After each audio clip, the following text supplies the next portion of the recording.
Bem-vindos ao Historizando! O nosso assunto de hoje são as alusões históricas coringas para sua redação.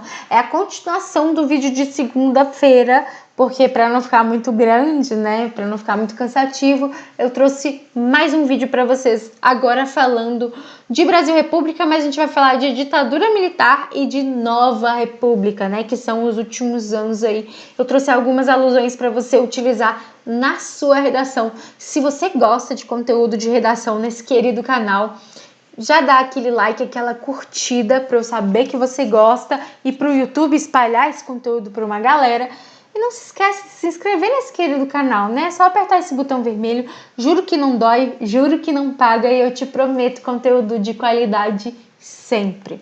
Vamos começar então falando de algumas questões da ditadura militar que você pode utilizar na sua redação. E olha só, eu trouxe coisas que você pode usar tanto como críticas, mas eu também trouxe questões positivas, exatamente isso, porque a galera fica aí, né, com muita razão, né, a crítica à ditadura militar é muito importante, mas existiram algumas conquistas sim nesse período, não necessariamente porque foi uma ditadura, né, poderia ter sido em outros governos, mas que foram naquele período e por isso você pode utilizar também na sua redação. Bom, com relação às críticas, as críticas básicas eu acredito que vocês já saibam, né, da ditadura militar. A ausência de liberdade, questões de censura, repressão, mortes, tortura, etc, etc, etc. Mas nós temos também a questão do arroxo salarial. O que significa isso? É uma política adotada para o salário não acompanhar a inflação. Se o salário não acompanha a inflação, o poder de compra do trabalhador cai. Se esse poder de compra cai, ele vai ter muito mais dificuldade para se sustentar. Então, o salário mínimo não vai ser suficiente. O valor real do salário mínimo diminui. Ó, você tem o valor do salário mínimo, ok? Esse é o valor. O valor real é o que eu posso fazer com ele, tá bom? Então, por exemplo, nossa, eu ganho 5.000 reais por mês de salário mínimo. Nossa, Tati, o salário mínimo é muito alto. Aí você vai ver e o pão custa 300 reais. Sabe, umas coisas assim. Ou então, o aluguel mínimo naquele lugar custa 4.000 reais. Então, ter 5.000 reais é muito dinheiro. Então, é meio que isso que vocês têm que entender. O valor real do salário mínimo é diferente daí do valor em si, do preço, né? Do número em si. Porque você precisa entender a questão da inflação também, da variação dos preços. Então, o arroz salarial faz isso. Como o salário não acompanha a inflação, você tem o poder de compra reduzido. Limitação do direito de greve, então, e lideranças sindicais perseguidas, o movimento dos trabalhadores vai ter muitos problemas com isso. Entre 64 e 67, para vocês terem uma ideia, esse valor aí do salário mínimo, né, o valor real, caiu em torno de 35%, isso é muito, gente, salário mínimo. Lembra que a maioria das pessoas do país vivem com salário mínimo, né, ou até menos, então isso é muito problemático. Nós temos o milagre econômico, de novo, você pode falar tanto do ponto positivo, você tem a questão da indústria aumentando, o PIB aumentando, ótimo, perfeito, pode usar esse argumento, não tem problema, mas ao mesmo tempo você tem que ser crítico com relação a isso, porque nesse contexto de milagre econômico é um contexto de crescimento de desigualdade também, como a gente já está falando aqui. Não só isso, mas você tem também um aumento gigantesco da dívida externa brasileira. Então é às custas de quê esse milagre econômico? Então você pode usar aí esses argumentos, essas críticas. Nós temos a desigualdade também no campo. Primeiro, que a gente tem um êxodo rural muito forte nesse momento. Na ditadura militar, vai ser a primeira vez que a cidade vai ser maior do que o campo, tá? Então, isso também pode ser utilizado aí. O desemprego devido à qualificação também vai ser muito alto, porque se você tem um alto êxodo rural, muita gente não teve acesso à educação no campo e vai para a cidade, então não vai ter qualificação e vai ter um aumento do desemprego. Vai aumentar aí de novo a desigualdade, né, a distância de renda entre as pessoas escolarizadas e não escolarizadas, de novo aí a questão do ensino público. E aí, se você quiser entender como vai surgir, qual é o primeiro momento aí do ensino público no Brasil, obrigatório e gratuito, no vídeo anterior tem esses argumentos. Nós temos, como eu já disse, censura, repressão e morte como críticas, né, que já são bastante utilizadas com relação à ditadura, e o auge de tudo isso vai ser a partir do AI-5, em 1968, que vai ser o auge da censura, o auge da repressão, o auge da tortura e de tudo isso graças ao ato institucional número 5.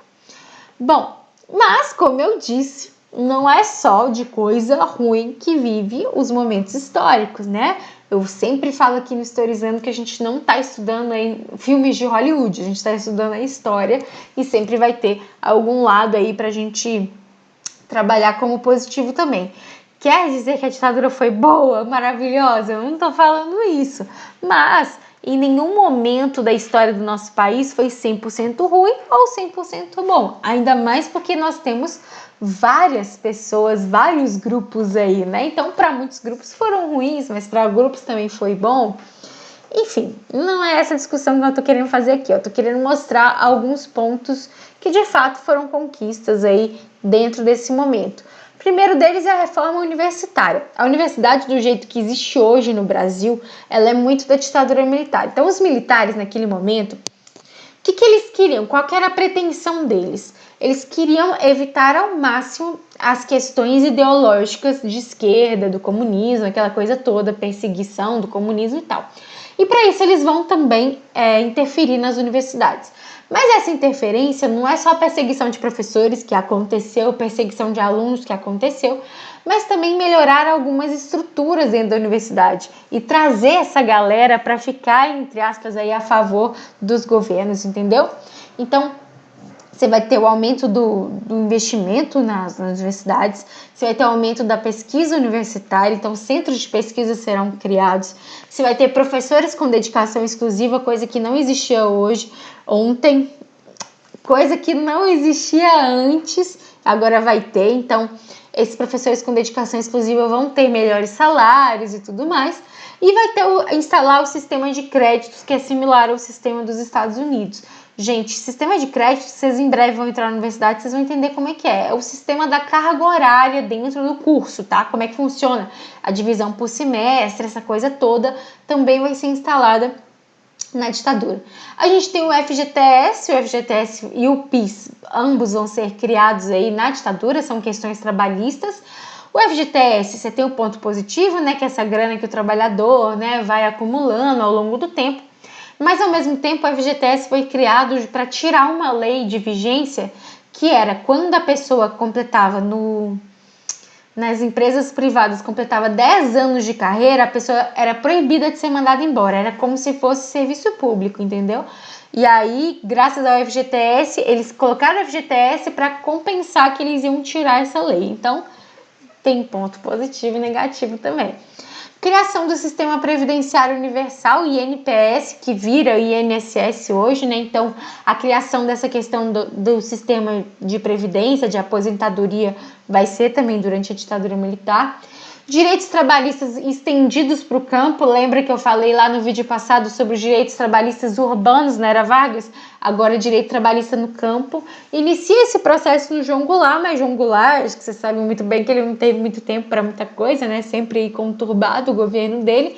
Inicia o processo dele, finaliza na ditadura, junto com o Estatuto da Terra, algo importante também, ver a terra como uma questão social. Você tem a equiparação da população rural e população urbana a partir de 62, então olha só, 62 é equiparação, então antes da ditadura. Na ditadura você tem um aumento, então a população urbana vai ser maior do que a população rural a partir da ditadura militar. E como eu já disse também, a aceleração do êxodo rural. Tudo isso tem questões tanto boas quanto ruins, e aí de novo vai depender do argumento que você for utilizar. Nós temos na Nova República questões, aí os problemas maiores que você pode citar. Crise inflacionária, a inflação no Brasil, na Nova República, vai ser muito instável, vai ter assim, a inflação de dia era uma, de tarde era outra, de noite era outra. Se você tem curiosidade de saber mais sobre isso, já tem vídeo sobre a maioria dos governos da Nova República aqui, principalmente o Sarney, é bom você dar uma olhada. Nós temos a Constituição de 88, que aí vocês amam usar na redação, que eu sei. E aí, de novo, Você pode tanto usar de uma forma crítica, né, que ela é muito bonita e tudo mais, mas tem dificuldade na prática. Tá vendo aqui, ó, essa charge aqui, utilizada aqui embaixo, também já foi cobrada numa questão do Enem de Sociologia, justamente isso. Olha, é muito bonito, é quase um poema a Constituição, mas é a prática, ela existe? Não. Então você pode fazer essa questão crítica só de citar a Constituição de 88, que é uma questão de muitas conquistas de direitos, mas ao mesmo tempo na prática não funciona. Você já está falando de um repertório, você não precisa ficar citando o trecho da Constituição exata não, tá, gente? Nós temos o sistema carcerário, que vai ser muito problemático nessa nova república. A gente vai ter o retrato aí da nossa sociedade. Já disse isso no vídeo passado com relação à violência policial.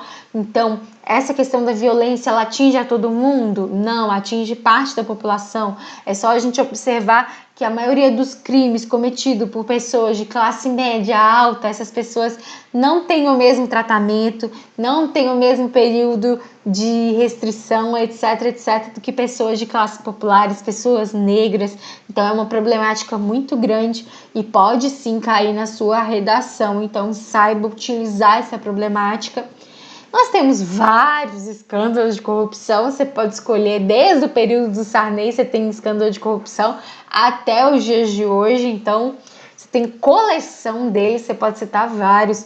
Um dos mais falados é o Mensalão, mas você tem a corrupção, por exemplo, no governo do Fernando Henrique Cardoso com relação à reeleição, que ele vai comprar voto, você tem com relação, enfim, vários. Eu não vou citar muitos aqui para não criar uma polêmica, né? Mas você tem vários escândalos de corrupção na Nova República.